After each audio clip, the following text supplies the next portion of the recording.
السلام عليكم ورحمة الله وبركاته متابعين الكرام.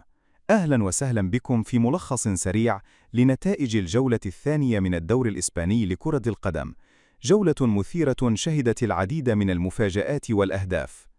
نبدأ من ملعب سانتياغو برنابيو، حيث حقق ريال مدريد فوزا كبيرا على ريال أوفيدو بثلاثية نظيفة، ليؤكد جاهزيته لمنافسة قوية هذا الموسم.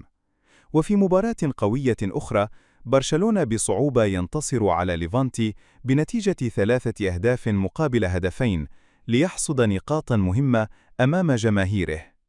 أما فياليال فقد أمطر شباك جيرونا بخماسية كاملة دون رد، ليوقع على أكبر نتيجة في هذه الجولة.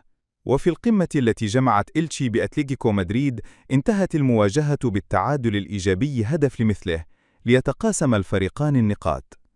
كذلك تعادل ريال سوسيداد مع إسبانيول بهدفين لمثلهما، وسيلتا فيغو مع ريال مايوركا بهدف لكل فريق. على الجانب الآخر، ختافي حقق فوزا مثيرا على إشبيلية بهدفين مقابل هدف، بينما انسجل أوساسونا انتصارا ثمينا خارج الديار على فالنسيا بهدف دون رد.